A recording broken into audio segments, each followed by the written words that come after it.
Hi everyone and welcome to James's House of Rock. Today we have a very special guest, Mike Scrima of Force Us to Stop. Thank you for being here. Thank you for having me. So what got you into music? Oh God. Maybe Atari games.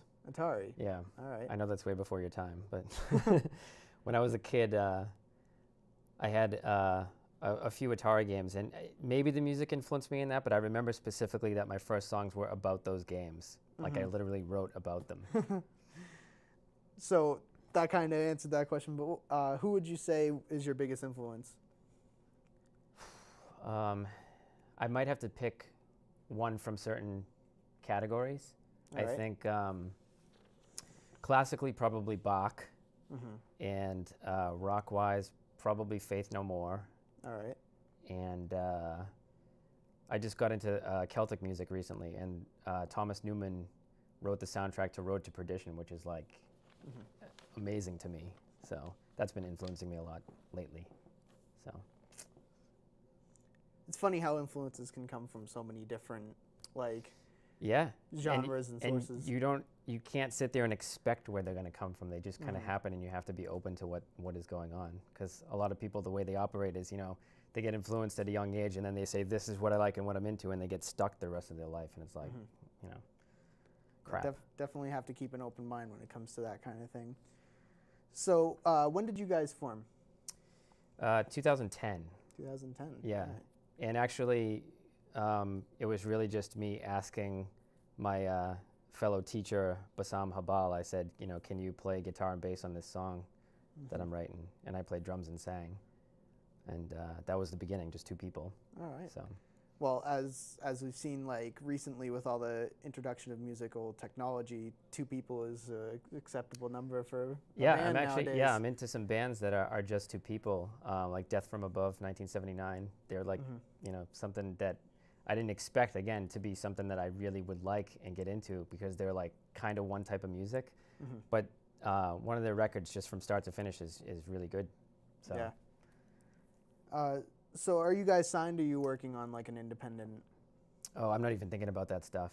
I take it day by day. Just right now, I'm thinking about the next song we're about to record.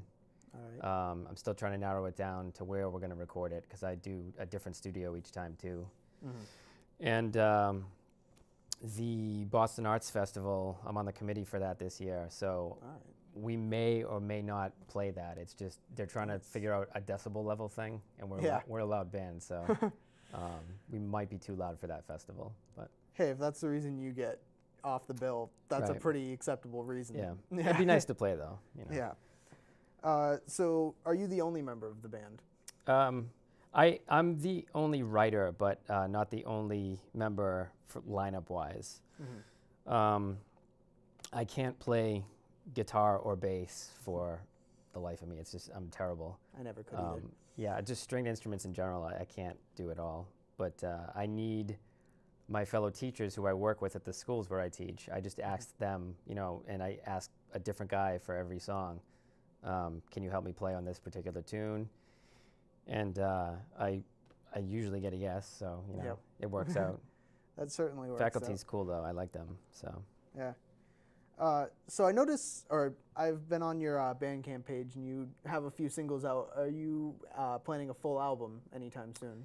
What I was thinking actually was to just keep doing the singles until I get maybe about 10, and then just say, the first album is that, you know what I mean? And I still, again, that's way in the future, so I'm just trying to think of, whatever the immediate attention needs. Yep.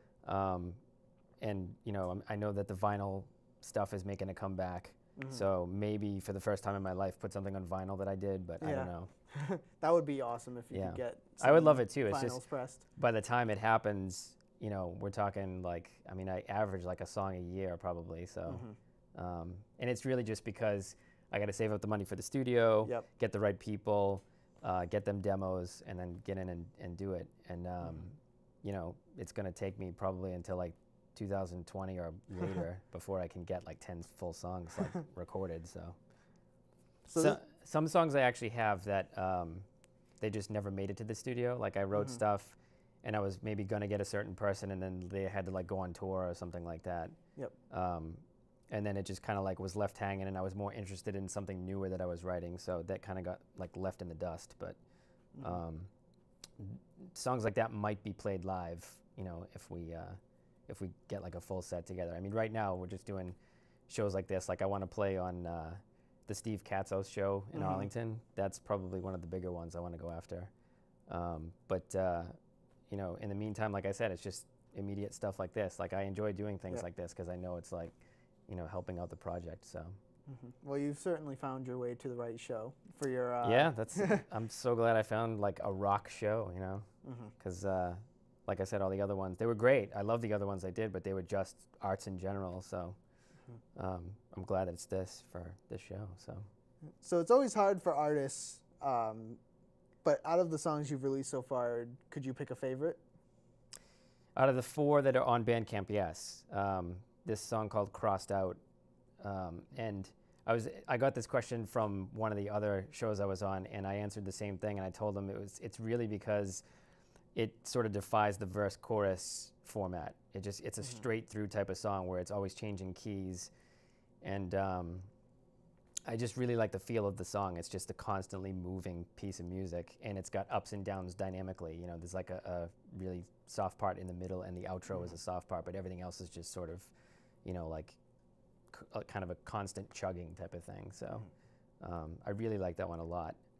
And the one that the video is for, I like that one, you know, a lot too.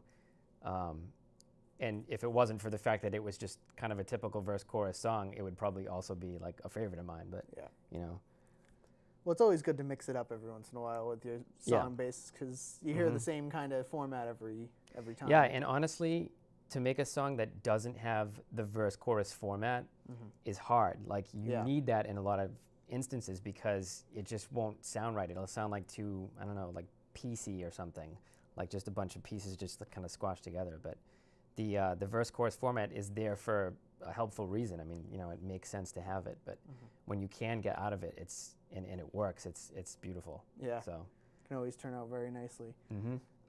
So where do you guys record? Like, I know you had mentioned that you went from studio to studio, but what kind of like so far we've done Q Division Studios in Somerville. I've done Zippa in Boston. God, why am I blanking on the other names now? There's 2 other ones too. One was in Charlestown, and that was called Chill House. And then the other one I did was Mad Oak in Alston. Yeah. I'm actually aware of Mad Oak. I went there. My cousin is building their new extension. Oh, sweet. Awesome. So out of all of the studios that you've recorded, is there one that you could say was like gave you the best experience? I don't know, not really. Like I enjoy them all, and I could probably sit there and pick like aspects of each song that I like better. You know, like one had a better mastering, one had a better tonality to like the guitars, and like Q Division, I remember he had me afterwards go in, and after the song was recorded on that particular instrument, like for drums, for example, he said, okay, now you're gonna go in and just hit the snare as hard as you can so he can place it over what the snare would have been on the recording anyway. It might have been doubled over it, but it makes for such a thicker sound, and typically I think what people are doing these days is using a trigger or a MIDI or something to do that sound, but he did it like organically, and I loved it. So yeah, little tricks, yeah. I think every producer or like studio worker you find is going to have a bit of a different twist. Yeah, or, mix yeah, exactly. On and I did notice that going from studio to studio. Everybody's got their own way of sort of making things come out from the song. Because not only do you get taught differently, you also tend to find your own style and what you're good at. Exactly. By the time you get to a point of a studio job. Right. And experimenting, I think, is the best teacher. Not that, you know, instruction isn't a good thing. It's just that at some point you got to just like dive in and learn that way. So you had mentioned a few hopes, but any confirmed tour dates around here? Nothing confirmed yet. Like I said, there's just like prospective type stuff, but right now my main focus is getting the right guys. I already asked one of the guys that I work with now, Carl, he plays guitar, and he said yes, he's going to be on the next song I do, which is actually a Celtic rock song that I'm writing, which, like I told you, I'm really influenced by that soundtrack that I was listening to. And I'm sort of eyeing some of the bass players and seeing which one might be the best fit. So I'll probably approach somebody pretty soon, but then it's just money. I got to save up money. So usually all comes down to the money. It really does. It's terrible. So on shows in the past, have you had any odd stories or any like out of the ordinary? Well, one of the shows I was on, I had my keyboard set up because I was going to teach the host a song, just give him a little on-air lesson. And these guys were like, that were in the studio, I don't know if they were the other guests or staff or whatever, everybody was playing my keyboard. I was like, all right, fine, that's cool. But when I took it home later that night, I noticed one of the keys clicks now. Oh, yeah, yeah. So that might be, I'm not going to do that again. No, that's probably not a smart idea. Yeah. So I actually had the same thing happen to my keyboard, and it's the worst too. Yeah. It's like if you do it, you can at least take your responsibility and just be like, all right, I did it, it's my fault. But when it's somebody else, it's like, ugh. Yeah. So, for like the covers or logos on your Bandcamp page, is that supposed to be the famous tank man, the person standing in front of the line of tanks? Yeah, the Tiananmen Square thing. Yeah. But and I love that picture. My friend from high school drew that. He's been my artist for like ever in so many different bands I've done. The only thing I don't like about that is that it's triggering people to say that our band name is Force US to Stop. Oh, okay. So not Force Us to Stop. Yeah. So I have to get out of that and use something else. Like this logo right here, I love that logo because if you, I don't want to spoil it, but if you look at it, it's something specific. But that's probably my favorite one. And there's one that I use on our Twitter that's sort of like two that he made and just overlapped with each other, and it looks really good. So, but yeah, I love the Tank Man concept. It's making people think we're a different name. So I got to stop doing that. Well, as long as you don't have the little periods. The dots, right? Yeah. Dots, yeah. But I think it's because it's caps. That's why people are saying that. So. So you're doing a small like press circuit now throughout the different cable channels, but do you have any other plans of how to spread the word that people can look out for? Well, other than the sit-down stuff, I want to do the performance stuff too. That way we don't have to wait till we build up a full set list, because right now we have the 4 recorded songs, and like I said, I have maybe 3 that haven't made it to the studio, but even that doesn't feel like it's a long enough set list right now, since our songs average like 3 minutes or a little more. So I want to do the on-air performances where they only ask maybe 2 or 3 songs of you. So, I think that's the perfect thing to do right now, and then worry about, that other stuff later. So, So where can people find you? Bandcamp is probably the main thing that I want to draw people to. It's just forceustostop.bandcamp.com. And it's got, the 4 recorded songs that we have. Every time that we have a new song and it's, done, completely mastered and everything, we'll put it on there. Social media wise, we really just do Twitter. We were on Facebook, but I could talk to you like for an hour why I wanted to get off Facebook. Yeah. But Twitter, and it's just at Force Us to Stop. And we're on like these little sites now and then that they say like upload a song, and they have these little competitions per band and stuff like things like that. So if you just did a search, you could find us in a few different things. But all right. You can also find them now on my website through the new local music spotlight page that just opened up recently. Thank you. So you had mentioned a few other bands previous to this. That I was in or that I like? That you were in. Okay. How did those work out? Did anyone get as far as this has? A little further, actually. So hopefully I can surpass that at some point. But I was in a band called Sleep Runner, and we did really massive playing for like 2 years. I mean, it was probably like the hardest working period of my life, and I loved it.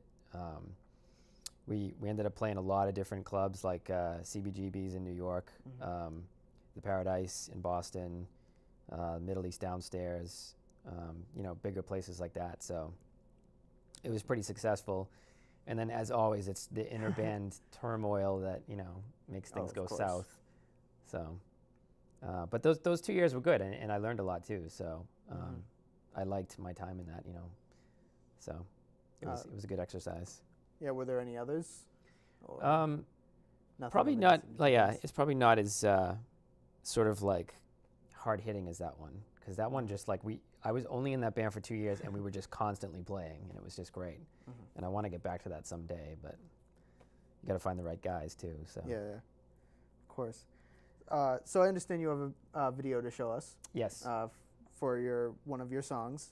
Let's check that out. 5, 4, 3, 2, 1.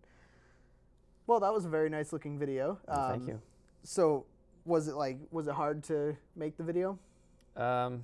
It took me 2 days because I had to shoot like night scenes and day scenes. But I mean, as you can tell, it's a pretty amateur video. It's just, you know, it was my first video. I was learning how to do things with a camera, and you know, it's not like a pro camera. It was just like almost like a home movie type thing. And I wanted to get the grainier look to it because that was the most professional version of filming that camera has. So, you know, going forward, I'm sure I'd hire somebody that knows what they're doing. I mean, I did everything myself. There was not one person that helped me with that video. So, well, that sometimes is even better. Yeah, I mean, I had control over everything, which was nice. It's just that, you know, because I'm not a filmmaker, it's you can tell it's still amateur. Like there's some scenes I would have taken out and done differently now, just for lighting reasons. Like it was too like amateur looking. So, but I like the ideas in it though. I mean, the ideas I'm still proud of. But that's a good first start. Yeah. Yeah. Yeah. Absolutely. So, what made you come up with the concept of this video? The movie Memento. Memento. All right. Yeah, it's a Christopher Nolan movie. It really made an impact on me because I've never seen a movie edited like that. I mean, like I don't know if you've seen it, but it's about a guy who he sort of, I don't want to ruin it too much. He gets into like an accident, and he doesn't have short-term memory. And the way that they filmed it, they're trying to make you feel what he feels. So they'll show like consequences before what caused them. So like the film is all in weird pieces. It's in weird order. So there's like black and white scenes and color scenes. And the color scenes go backward and the black and white scenes go forward. So the end of the movie is like the middle of chronology. All right. So that's how I tried to make the music video. It's hard to keep track of, and I made a few mistakes in it too. But maybe they won't see that. Yeah. Well, again, good first start for a video. So do you currently have any other videos in the works for any of your other songs? No, I think because I'm going through a different genre phase right now, which is the Celtic stuff, I think I'm going to probably do one of those just because it'll be like a different, you know, sample on the palette or whatever you want to call it. So, you know, maybe I'll start thinking of ideas, but I mean, if I start talking to like real filmmakers and directors and they got something better than I came up with, then we're going with that instead, you know, so. Absolutely. So I meant to ask this a little bit earlier, but where does the name Force Us to Stop come from? You know, I wish I had an answer for this that was so straightforward because I get this question a lot and I can't really answer it like smoothly. I just know that it has something to do with the us that people talk about, like when they talk about bands. I knew that is sort of like something of the past for me because I know what I want to get done, and I know that getting like 3 other guys together and we're all like, you know, chummy and you know, dedicated to the project, I know that just doesn't happen anymore. You know, it may happen for like your age group, but for me, like as I get older, my friends are getting married and having kids, and you know, it gets harder and harder. And I know that I got to do this type of thing to get the work done. So it's just a per song and per gig basis that I'm working on now. So. All right. Well, so check Mike Scrima out here. You can find him on my website, as well as just search Force Us to Stop, and you will find, I'm sure, plenty of links. Thank you very much for being on the show. Thanks for having me. So recently, as mentioned before, I've opened up 2 new pages on my website, both the music news and reviews and the local music spotlight. The music news and reviews is to show all of the news that's going on through the music world, because I don't do episodes all that regularly, so you guys still get the news but don't have to wait episode. Local Music Spotlight is a goal to show some light and show some love to some of the bands that you've seen both on the show and that I've met in the background. Force Us to Stop is now a part of that page. Awesome. So go check out all of these wonderful people on my website, and I will see you soon.